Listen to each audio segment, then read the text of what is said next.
കോയമ്പത്തൂരിൽ നിന്ന് മൈസൂർക്കുള്ള മെയിൻ റോഡാണ് ആ കാണുന്നത്. അപ്പോൾ ഇങ്ങനെ വന്നപ്പോൾ ഇവിടെ ഇങ്ങനെ ഒരു കാഴ്ച ഉണ്ട്.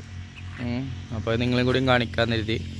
പപ്പായ കൃഷി കേട്ടോ, എന്ത് മനോഹരമായിട്ടാണ് ഇവർ ചെയ്തു വെച്ചിട്ടുള്ളത്. അതായത് പപ്പായ ഓരോന്നും ഗ്യാപ്പ് ഇട്ടിട്ട് ആ ഗ്യാപ്പ് വരെ കറക്റ്റ് അളവിൽ ചെയ്തിട്ടേ ചതുരാകൃതിയിലുള്ള ഒരു പ്ലോട്ട്, അതിലാണ് കൃഷി. കുറേ പഴുത്തിട്ടുണ്ട്. ഇതുവരെ എടുക്കണില്ല എന്നിട്ട് തോന്നണേ. പഴുത്തിട്ടുണ്ട് കുറേ. ഈ ഒരു നീളം കണ്ടോ, ആ ഒരു നീളം അങ്ങോട്ടുമുണ്ട്, ഈ ഒരു നീളം അങ്ങോട്ടുമുണ്ട്. പിന്നെ ഞാൻ ചില വീഡിയോയിലൊക്കെ കണ്ടിട്ടുണ്ട് പപ്പായ ചെരിച്ച് വെക്കണം എന്നൊക്കെ ഉള്ളത്. അതേമാതിരി ചെരിച്ചിട്ടാട്ടോ ഇപ്പോൾ കൃഷി ചെയ്യുന്നത്. കണ്ടോ, ഓരോന്നും ചെരിഞ്ഞിട്ടാണ് നിൽക്കണത്. സ്ട്രെയിറ്റ് ആയിട്ടല്ല നട്ട് പിടിപ്പിച്ചിട്ടുള്ളത്, ഒക്കെ ചെരിഞ്ഞിട്ടാണ്. നല്ല ഭംഗിയില്ല കാണാൻ. എത്രയും ഒരു ലെങ്ത്ത് അത്രയും ഉണ്ട് കേട്ടോ. പഴുത്തതൊക്കെ ഒരുപാടുണ്ട്, ഒരുപാട് സാധനങ്ങൾ പഴുത്ത് നിൽക്കുന്നുണ്ട്.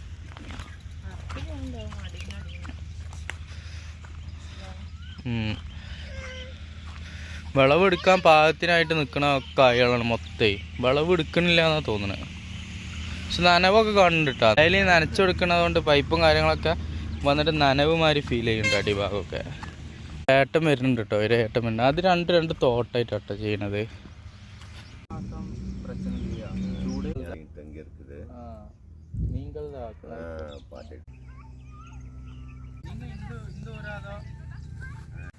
അങ്ങനെ അതാണ് നമ്മളെ ഇത് നോക്കുന്ന ആൾ കേട്ടോ.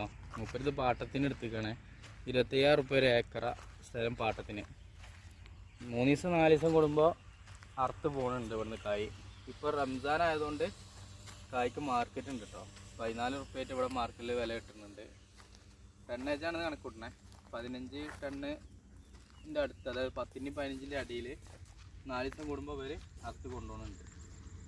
14 രൂപ വെച്ചിട്ടാണ് ഇവർക്ക് റേറ്റ് കിട്ടുന്നത്. ഇപ്പോൾ റേറ്റ് കൂടുതലാണ്. പക്ഷേ പ്രശ്നം എന്താ വെച്ച് കഴിഞ്ഞാൽ ഇപ്പോൾ ഇവിടെ ചൂട് കൂടുതലായതുകൊണ്ട് കായ്ക്കൊക്കെ ഡാമേജുകൾ സംഭവിക്കുന്നുണ്ട്. ഇപ്പോൾ ചൂട് അധികം ആയതുകൊണ്ട്. ഇല്ലെങ്കിൽ നല്ല വിളവും കാര്യങ്ങളും നല്ല പുഷ്ടിയാർന്ന കായ്കളൊക്കെ കിട്ടുമെന്ന് പറഞ്ഞാണ്. അങ്ങനെ നല്ല സൗഹാർദ്ദപരമായിട്ടിട്ട് പെരുമാറിയത്. കായ് വേണമെന്ന് ചോദിച്ചു. ആദ്യം ഞാൻ വേണ്ട പറഞ്ഞു. പിന്നെ അങ്ങനെ ആലോചിച്ചപ്പോൾ ഒന്ന് ടേസ്റ്റ് നോക്കാറുണ്ടായി. അപ്പോൾ ഒന്ന് എടുത്ത് തന്നു മുപ്പര് കേട്ടോ. പിന്നെ ഇറക്കാൻ പോകണം. പിന്നെ വേണ്ട പറഞ്ഞു. നമുക്ക് അങ്ങനെ ഓവറായിട്ട് വേണ്ടല്ലോ, കേടുവരിച്ച് കളഞ്ഞിട്ട് കാര്യമല്ലോ. അപ്പോൾ അങ്ങനത്തെ മേടിച്ചിട്ട് വന്നിട്ടുണ്ട്. നല്ല കായ്ട്ടോ, ചെറിയ ഡാമേജ് ഉണ്ട്. പിന്നെ കമ്പിലൊക്കെ ഇങ്ങനെ ഇരുന്നിട്ടുള്ള ആ ഒരു കുത്തുണ്ടെന്നുള്ളൂ. നല്ല കായ്, നല്ല പഴുത്ത് തന്നെ നോക്കിയിട്ട് മൂപ്പര് നല്ല തന്നെ തന്നിട്ടുണ്ട്. മൂപ്പര് നല്ല സൗഹാർദ്ദപരമായിട്ടോ. തമിഴ് അറിയാം, കന്നഡ ആണെങ്കിൽ കന്നഡ നമുക്ക് അറിയില്ല, തമിഴ് അറിയണോണ്ട് കഴിച്ചിലായി. അതിൽ സംസാരിച്ച് പക്കായിട്ട് പോകുന്നോളെ. അപ്പോൾ അതൊക്കെയാണ് നമ്മളെ പപ്പായത്തോട്ടത്തെ വിശേഷങ്ങൾ കേട്ടോ. പപ്പായ ഒരു ക്യാബേജ് കൃഷി കാണുന്നത്. അങ്ങനെ നമ്മൾ കുറച്ച് ദൂരം വന്നപ്പോൾ ക്യാബേജിൻ്റെ കൃഷിയാണ് കേട്ടോ. നല്ല വൃത്തിയായിട്ട് കണ്ടോ, എത്ര സെറ്റാക്കിയിട്ടാണ് അവർ കൃഷി ചെയ്യണത് എന്നുള്ളത്. ഒരു സൈഡിൽ ക്യാബേജ്, ഒരു സൈഡിൽ പയർ, പിന്നെ ഒരു സൈഡിൽ വാഴ, അതിൻ്റെ ഇടയിൽ ചെറിയൊരു വീട്. ഇങ്ങനെ കേട്ടോ അവരെ കൃഷി രീതിയും കാര്യങ്ങളൊക്കെ. കറുത്ത മണ്ണ്, ഞാൻ ആദ്യമായിട്ട് കേട്ടോ കറുത്ത മണ്ണ് കാണുന്നത്. കറുത്ത മണ്ണ് ഇളക്കി മറിച്ചിട്ട്. അപ്പോൾ പണ്ട് നമ്മൾ സ്കൂളിലൊക്കെ പഠിച്ചിട്ടുണ്ട് കറുത്ത മണ്ണ് കൃഷിക്ക് ഭയങ്കര അനുയോജ്യമാണെന്നുള്ളത്. ഈ ഏക്കർ കണക്കിന് മറിച്ചിട്ടിക്കണ്, ഉഴുത് മറിച്ചിട്ടിക്കണ്. അപ്പോൾ നമുക്ക് അടുത്ത സ്ഥലത്തേക്ക് പോവാം. ഇതൊക്കെ കറുത്ത മണ്ണുള്ള പ്രദേശം കേട്ടോ. 2 സൈഡ് നോക്കുമ്പോഴും കറുത്ത മണ്ണാണ്. കുറേ സ്ഥലങ്ങൾ ഇളകി മറിച്ചിട്ടിട്ടുണ്ട്. അതായത് ഈ 2 മാസം ചൂട് കൂടുതലായതിനോട് ഇവർ കൃഷിയൊക്കെ നിർത്തിയിട്ട് ഇളക്കിയിടുകയാണ്, മണ്ണൊക്കെ ഇളക്കിയിടുകയാണ്. കണ്ടോ, ഫുള്ള് വേലി കാര്യങ്ങളൊക്കെ കെട്ടി അവനൻ്റെ സ്ഥലങ്ങളൊക്കെ ഭാഗികമായി തിരിച്ചിട്ട്.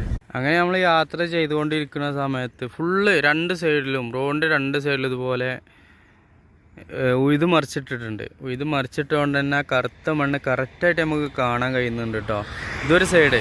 പിന്നെ നേരെ ഇപ്പുറത്തേക്ക് വന്നു കഴിഞ്ഞാൽ ഈ സൈഡിലൊക്കെ കറുത്ത മണ്ണ് മാന്തിയിട്ടിട്ടുണ്ട്.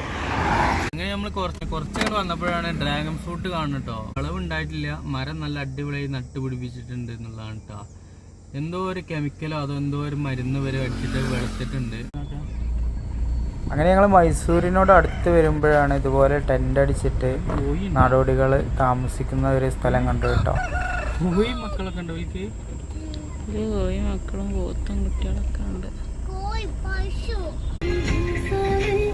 പിന്നീട് കുറച്ച് ദൂരം സഞ്ചരിച്ചപ്പോൾ അതുപോലെ ഒരു ദേവൻ്റെ ഫോട്ടോ, ഒരു രൂപം കണ്ടു കേട്ടോ. എന്താണെന്ന് അറിയണവരുണ്ടെങ്കിൽ കമൻറ്റ് ചെയ്യാം. നമുക്ക് പിന്നെ ഇതിനെക്കുറിച്ച് കൂടുതലായിട്ട് അറിയില്ല, അതുകൊണ്ട് നമ്മളൊന്നും പറയണില്ല കേട്ടോ. അടിപൊളി ക്ഷേത്രം, പല കൊത്തുപണികളും കാര്യങ്ങളൊക്കെ എടുത്തിട്ടുള്ള അടിപൊളി ക്ഷേത്രം. അതിമനോഹരമായിട്ടുള്ള തന്നെയാണ്. പക്ഷെ നമുക്ക് ഇതിനുള്ളിൽ കയറാൻ പറ്റുമോ ഇല്ല എന്നുള്ളത് അറിവില്ലായ്മ കൊണ്ട് നമ്മൾ കയറിയിട്ടും പിടിച്ചിട്ടൊന്നുമില്ല കേട്ടോ. പുറമൊന്നും ഇങ്ങനെ റൗണ്ട് അടിച്ച് കണ്ടു, നിങ്ങളെയും കൂടി കാണിക്കാൻ വേണ്ടിയിട്ട് വീഡിയോ എടുത്ത്. പിന്നീട് കുറച്ച് ദൂരം കൊണ്ട് വന്നപ്പോഴാണ് ഞങ്ങളൊരു മണ്ഡപത്തിൽ നിന്ന് കല്യാണത്തിൻ്റെ ഒരു പരിപാടി കാണുന്നത് കേട്ടോ. കല്യാണത്തിൻ്റെ പരിപാടിയിൽ ഫ്രണ്ടിലൊരു കാള വരുന്നുണ്ട്, അതിൻ്റെ ബാക്കിൽ ഒരു ആൾ രൂപം വരുന്നുണ്ട്, അതിൻ്റെ ബാക്കിൽ ചെക്കന് വരുന്നുണ്ട്, അതിൻ്റെ ബാക്കിൽ പെണ്ണ് വരുന്നുണ്ട്. പെണ്ണ് ഇതിൽ തിരിച്ചറിയാൻ കഴിയുന്നില്ല. പിന്നീട് മനസ്സിലായത് അതിലൊന്ന് പെണ്ണുണ്ട് എന്നുള്ളത്. ഓരോ നാട്ടിലും ഓരോ ആചാരങ്ങൾ. എന്തായാലും ഭയങ്കര കൗതുകമായിട്ട് തോന്നിട്ടോ. അങ്ങനെ പോയിക്കൊണ്ടിരിക്കുമ്പോൾ കണ്ട കാഴ്ചയാണ് ചെതറി തെറിച്ചിട്ട് ലോഡിങ് ഒരു ക്ലിയർ അല്ലാതെ. പോലീസുകാരനെ എന്താണെന്ന് ചോദിച്ചിട്ട് റോട്ടിൽ നിന്ന് അലരണമൊക്കെ ഉണ്ടായിരുന്നു.